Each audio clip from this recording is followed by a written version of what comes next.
Hello again, everyone, and welcome back to San Diego. This is a little bit of a interlude scene between Katerina Horton and her sister Serena Gonzalez, as Katerina has just received news that her old flame, Aaron O'Connell, has wound up in San Diego, and she does not know why. She's heard that he might be an anarch. And she comes into the haven that her and Serena shares, a very, very angry, and with all of her strength and potence, punches through their table. As she does that, she grunts and screams, uh, probably definitely alerting Serena of her presence. Serena looks up from her tablet, glances over at Katerina, her hand now through the table. Really, mija? Was that necessary?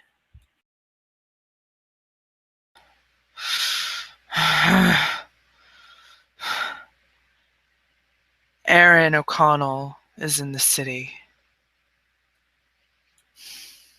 Is he? That is some interesting news.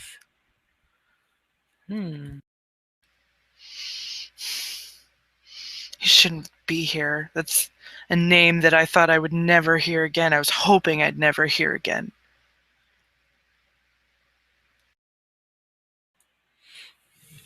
Well, if you never wanted to hear his name again, you probably should have stopped wearing that ring a long time ago. She looks down at her hand. She could never bring herself to take it off. But she still glares at Serena. It is not my fault he is here, mija. Yes, it is. It is your fault. Because you know who told me? No, who? Anais, Briseis' child. Now, how the fuck would Briseis know if you didn't tell her? I did not say I did not tell her. I said I did not bring him here. I told her about him a number of years back, and she was asking about you and that ring, and we were all familiar at the time, so I did not see the harm in telling her. He's back, though. Interesting. You didn't tell her about me, did you? About me being affiliated? Oh no, she knows that you used to be my sister, but you turned your back on us to stay with the Camarilla. Okay, good. Why did you tell her, though? I mean, besides her curiosity. We were family, Mija. She was my back. After Lucia,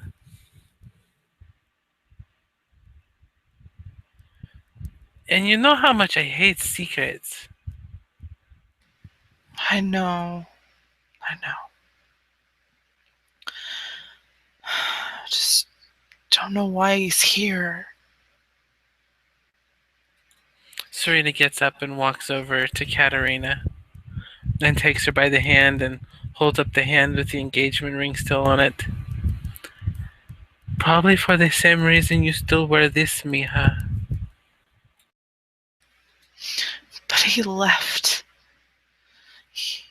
He left me.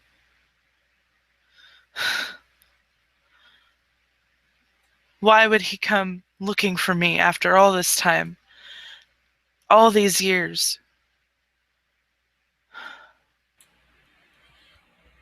Maybe he has finally realized what he truly lost. And she reaches up and caresses your cheek. Don't worry, you are not lost, Mija. I have found you. And she leans in and kisses you passionately. She kisses Serena passionately back and wraps her arms around her. And this goes on for a few minutes before Katerina pulls back. And I'm so very glad that you found me. I had to save you. Couldn't let you die with all those other people in Nuserem. No one I could save you. I know we all thought it was the end of the world, but apparently it was just the end of New Sarum and the surrounding areas. It is not that big of a loss, really. It's a pretty little shithole of a city. Mm, and now, they even declared me caitiff at one point. See, they should have died for that then. If only they could see me now. Anyway, Ananias also said that Aaron's an anarch. An anarch. Interesting. Muy interesante. Hmm. If Ananias knows, that means Briseis knows, which means she likely knows more than he does. I need to see her.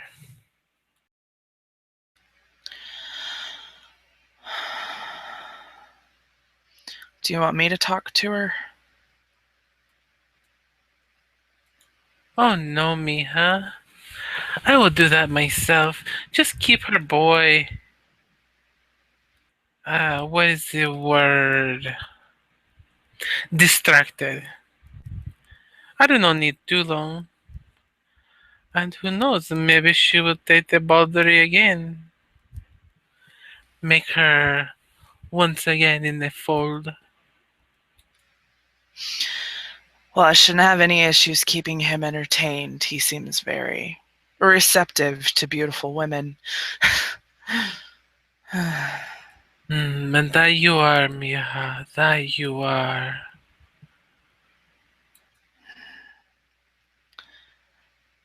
She smiles and she softens. I will start the ritual and get your blood so that she will be bound to us and us to her, making sure that we are all protected. She won't know that you are in it, though. When she sees you, she will unconsciously want to be protective of you. So, How long will my blood stay good for? as part of this ritual, it does not matter. Interesting. Okay, then.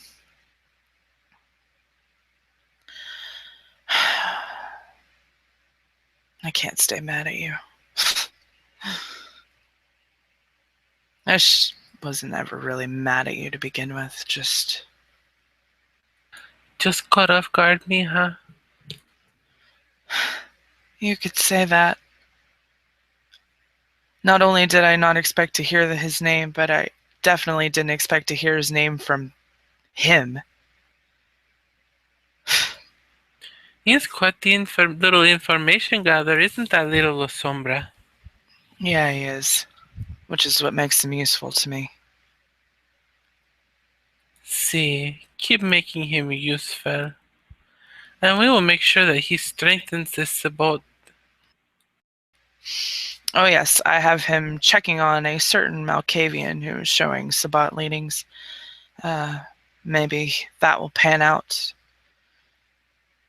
I've got some information on some others, but I figured I'd do one at a time. Well, as soon as you have whether he is or not, let me know and I will pick him up. Make sure that they do not remove his choice. Of course. Yes, of course. As soon as I get confirmation, you will be the first to know. Gracias, mija. And she caresses your cheek again.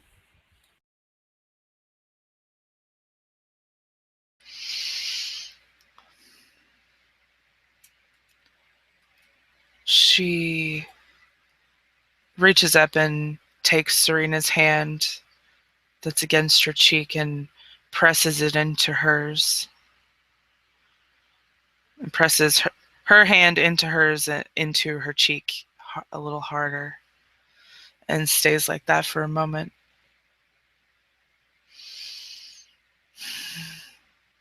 Playing both sides is a little harder than I thought it would be. I mean, I fucking despise the Camarilla, and I have to play in it every day. Think of it as think of it like you are a farmer and you have to go out to the pig pens and deal with the pigs every day. Feed them, groom them, spray water in to give them their mud. But at the end of the day, you get to take one little piggy inside and make bacon.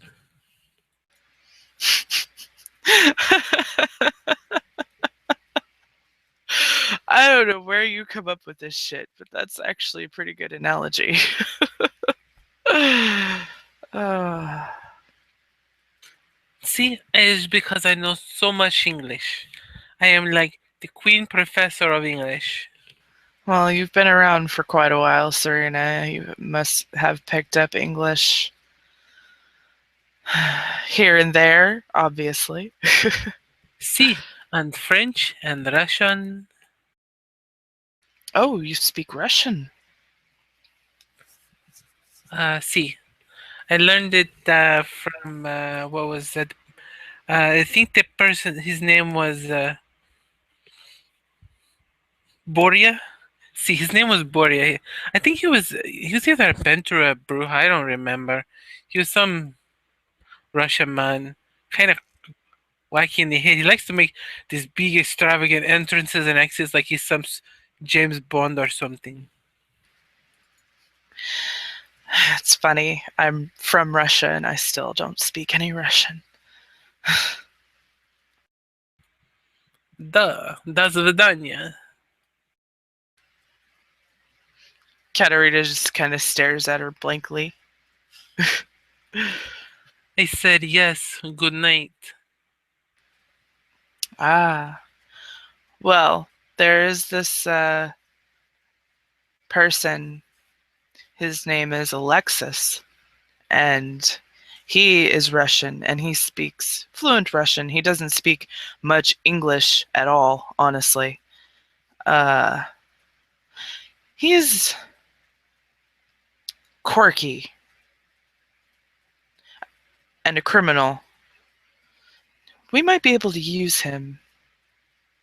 I know he's constantly being recruited by anarchs, but I just really don't see him as the anarch type.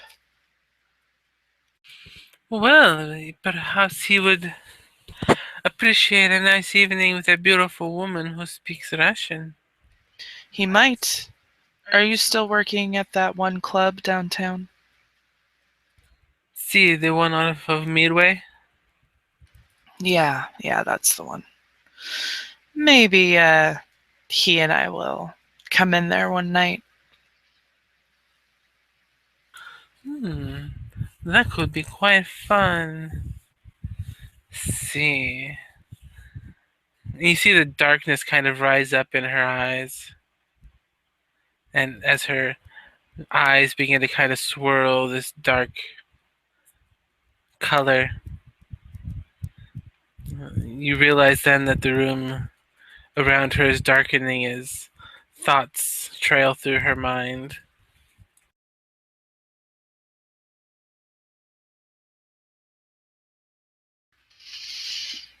Katerina watches this as she really likes it when Serena goes all dark. See, we should probably get the ritual started so that I can bring Briseis to complete it. Come. And she takes you by the hand and leads you back to the room where her little ritual stuff has been set up. It is strange being the person in charge of these now. When I first joined, I had Merrick, and the things he could do. You know, I once had a massive penis, even bigger than the one you say that Aaron had. Really? Wow. Katerina cringes at that, as Aaron's was almost too big for her. She could just can imagine a bigger one. Ugh. Actually, you see, at the time I was kind of these. He changed my whole picture so that I did not look like me. So I was actually looking like this Zachary Bolleter. Oh God, what a despicable man! Mm, I told you what happened between us, right? That he raped you repeatedly. More or less. Yeah. See, he is a big dog, and he deserves what he got. Well, I never got the chance to talk to Lucia. I saw her, but I never got to talk to her. I wanted to, but it just wasn't in the cards before all hell broke loose in New Sarum. See, she is quite a woman.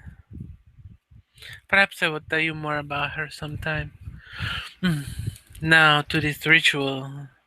And then she opens the door to where she keeps the little blood altar. She lifts it up. It's a chalice and a basin of flesh. I had this made so that I could carry it around. Hmm. And she kind of caresses it affectionately, and she sets it down, taking out a knife as she begins chanting and working strange rites over this basin, beginning the rites of the Valdery to bring at least one other in, maybe more. Katerina watches Serena make the cut on her wrist, pouring her blood into the chalice. And she passes the knife to Katerina for her to do the same. And she does make that cut. She winces a little bit and then watches her own blood flow into the chalice, knowing, hoping that they can make their numbers grow. And that's where this interlude comes to a close.